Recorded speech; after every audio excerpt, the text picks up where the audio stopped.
bienvenue dans votre tirage de mars. On va aller voir les propositions de réflexion que les cartes vous proposent sur cette période. Alors avec les cartes majeures, vous avez eu l'étoile.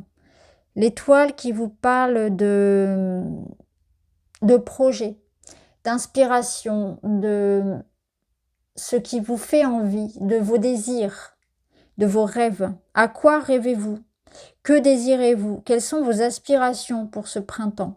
C'est une carte qui vous invite aussi à être authentique, à être vrai. Donc, quitte à se débarrasser de certaines idées, relations, projets qui sont pas pour vous. Donc, c'est aussi une carte un peu de dépouillement qui parfois peut être un peu déstabilisante parce que c'est pas forcément facile de revenir à une certaine forme de réalité. Elle arrive après la tour, donc après quand même un espèce de chaos, mais c'est un chaos qui invite justement au discernement, au réalisme, revenir les deux pieds sur terre. Donc, qu'est-ce que concrètement vous pouvez souhaiter mettre en place, réaliser sur cette période, en abandonnant quelque part les chimères, en abandonnant tout ce qui tient plus la route. Donc c'est une énergie un peu de tri, un peu de bilan qui est accompagnée justement par le 7 de denier qui est aussi dans cette énergie-là, où on fait un peu le point. Je m'arrête, je me pose, voilà, je me suis investie, qu'est-ce que je récupère en retour? Si je me rends compte que je donne plus que je reçois, peut-être que ça n'en vaut plus la peine. Donc là, il y a peut-être des questions, des décisions à se poser. Justement, vous êtes accompagné de la reine d'épée. Donc elle va vous aider à ça. À pas mettre trop d'affect dans certaines situations et à savoir prendre les bonnes décisions pour votre bien, pour votre bien-être physique, pour votre portefeuille, pour votre en termes d'énergie, de temps, etc. Donc elle va vous aider vraiment à être factuelle, à avoir une bonne réflexion, mais aussi à avoir une bonne communication, à vous exprimer, mais surtout à régler tout ce qui va être les problématiques, on va dire, qui nécessitent des choix et des positionnements, qui nécessitent d'être sincère, d'être honnête, de trancher dans des situations, et tout ce qui concrètement aussi va être administratif, juridique, tous ces points-là aussi. Donc là, peut-être que effectivement vous avez du ménage, du tri à faire dans des projets, dans des investissements, mais aussi dans votre relationnel, hein, on va voir comment ça ressort. Ici, on a la lumière. Donc la lumière est faite sur une situation. Donc ça nous parle de vérité, de savoir ce qu'on veut, d'avoir des réponses, d'avoir une certaine forme de clarté, hein, qui va bien aussi avec la reine d'épée. La meringue, elle vous dit, avec peu, tu peux faire beaucoup. Donc on peut être aussi dans une énergie qui vous dit, hein, ici, que c'est important de voir où tu as envie de t'investir maintenant et n'aie pas peur de débuter avec le peu d'outils, le peu de connaissances, le peu de moyens que tu peux avoir. Ce qui est important, c'est d'avoir un rêve et peut-être qu'ici, les cartes, elles vous disent qu'il y a quelque chose que tu souhaites, mais tu n'oses peut-être pas y aller, t'investir là-dedans parce que tu peux avoir la sensation de ne pas être prêt, de ne pas avoir assez, etc. Mais en même temps, ici, c'est une invitation quand même à... Ça vous dit qu'il y a, comment dire, il y a de l'espoir, il y a du talent, il y a quelque chose que tu as, que tu peux développer, que peut-être tu n'exploites pas assez aussi dans ta vie. Donc ça peut être aussi ça. Tu n'exploites pas assez quelque chose parce que tu accordes trop de temps et d'importance à autre chose qui ne sont pas forcément utiles. Donc déjà, il y a peut-être l'idée d'une dispersion, d'une fuite, d'une perte d'énergie. Donc c'est la reine d'épée va t'aider à ça. Est-ce que voilà, tu n'as pas, alors je vais donner des exemples tout bêtes, mais est-ce que tu n'as pas assez de temps par exemple pour écrire ou pour lire parce que tu passes trop de temps à scroller sur les réseaux? Ou est-ce que tu n'as pas assez, tu n'arrives pas suffisamment à mettre d'argent de côté parce que je sais pas, tu as des dépenses qui sont voilà, peut-être pas dirigées vers toi en particulier, vers ce qu'il te faudrait, que tu voilà, bon, je sais pas, hein, après, il n'y a pas de jugement, hein, mais voyez, il y a comme une fuite, peut-être ici, de ton argent au détriment de choses utiles, etc., d'investissement sur le long terme, ou de ton projet, etc. Voilà, il y a une fuite de temps, d'argent, de moyens, d'énergie, peut-être de concentration. Il y a quelque chose que tu ne sur lequel il y a peut-être un manque de rigueur ou un manque de présence aussi, ça peut être ça. Je ressens ça, de la dispersion, on va être partout à la fois, on est peut-être trop généreux, on donne trop. euh, ouais, il y a quelque chose comme ça, où faut revoir ses priorités aussi.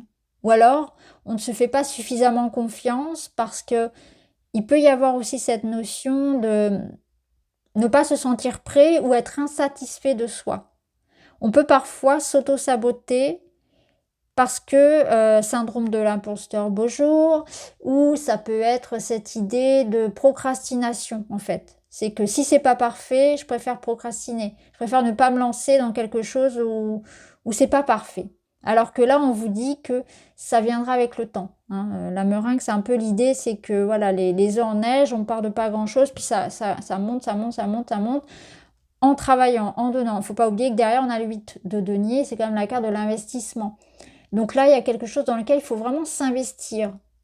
Même si pour le moment, ça donne pas beaucoup de résultats, mais ça peut être quelque chose d'intéressant. Donc c'est le discernement à avoir dans ce qui peut potentiellement aussi à long terme être très intéressant. Même si aujourd'hui, c'est pas forcément ce qui vous valorise le plus. Donc des efforts et de la rigueur à mettre là où on n'a pas forcément envie aujourd'hui, parce que c'est peut-être pas rigolo, mais quelque part ça peut payer à l'avenir. Pour d'autres, c'est vraiment suivre l'idée de son rêve, son projet, même si on a cette sensation de ne pas être prêt, de ne pas tout savoir, etc. Même si on a encore des doutes. Alors, on va voir ici.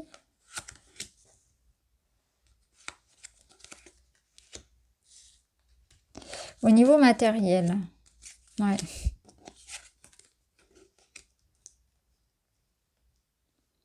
Au niveau matériel, ouais, vous pouvez avoir la sensation là de la sensation de manque avec, on ne le voit pas à l'écran, mais vous avez eu le 5 de Pentacle, 5 de denier.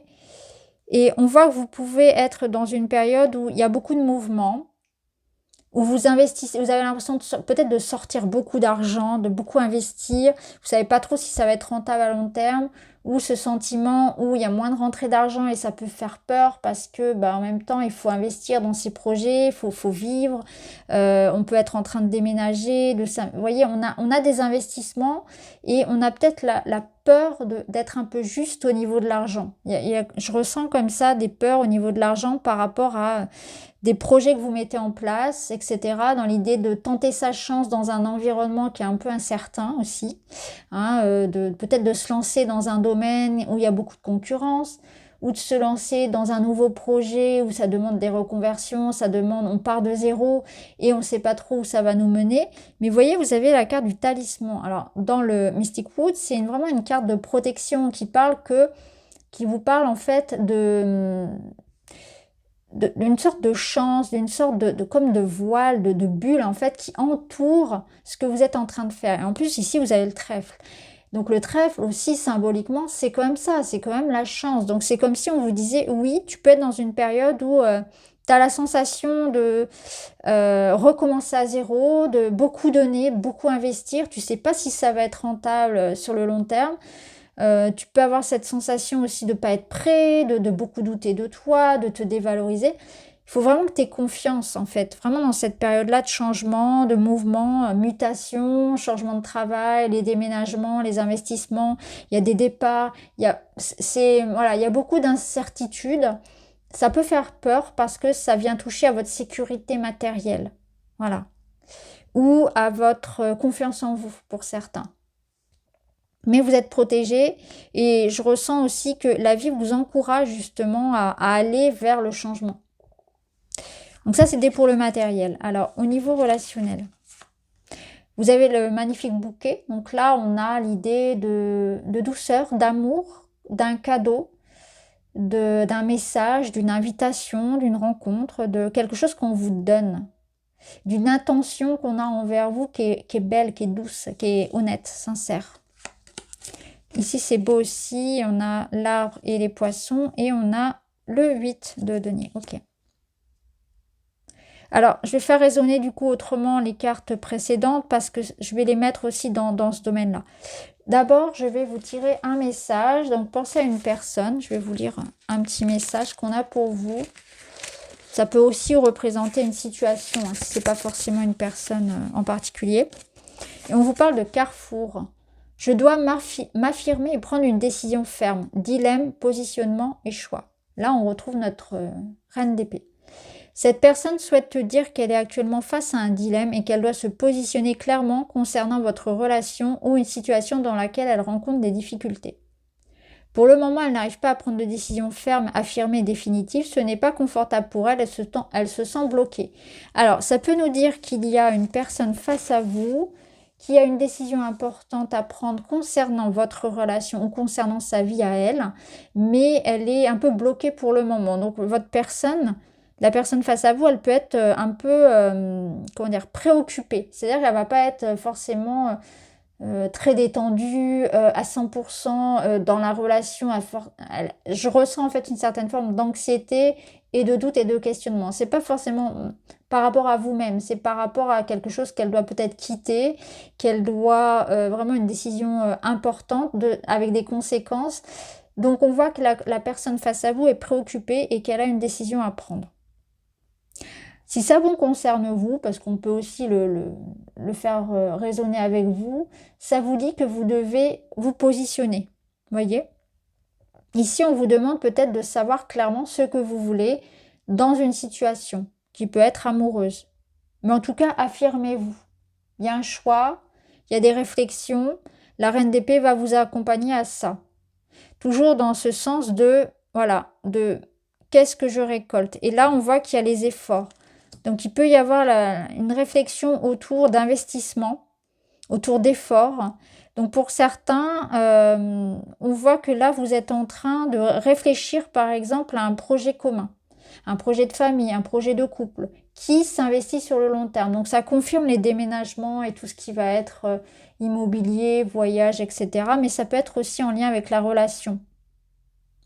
Ça peut nous montrer aussi qu'il faut, pour certains, faire des efforts. Se dire, qu'est-ce que je veux dans cette relation? Parce que le choix, il peut tourner autour de ça. Est-ce que j'ai envie de m'investir vraiment avec cette personne? Est-ce que vraiment j'ai des sentiments? Est-ce que j'ai envie de faire grandir le lien? Mais si la réponse est oui, il va falloir s'y mettre. On ne peut pas faire les choses à moitié. Quelque part, avec le 8 de Pentacle, c'est ça. On ne peut pas faire les choses à moitié.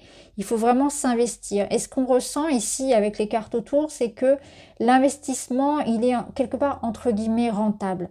Alors, on ne parle pas de rentabilité quand il s'agit de sentiments et d'amour, mais c'est quelque part, ça veut dire qu'il y a un retour sur investissement, dans le sens où si là, on se posait la question, ici, on a la réponse, dans le sens, en plus, on a vraiment des belles cartes, dans le sens où, oui, cette relation mérite que je fasse plus d'efforts, ça mérite mon attention, ça mérite que on passe outre certaines difficultés, ça mérite qu'on se parle, ça mérite qu'on y fasse attention, qu'on thésaurise quelque chose en fait.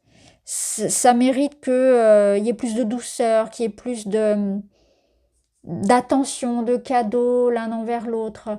Là, ça me parle aussi d'un couple qui peut-être a envie de se retrouver, de se prévoir un moment intime, un moment tranquille. C'est un couple qui prend conscience aussi de la richesse, qu'il y a quelque chose peut-être qu'on a envie de préserver, de ne pas détruire. C'est comme si on est arrivé peut-être à un point où on se rend compte, en regardant le passé, en regardant tout ce qu'on a vécu, que ce serait dommage de tout arrêter maintenant, que ce serait dommage de tout gâcher, qu'il y a encore des sentiments, qu'il y a encore quelque chose à vivre.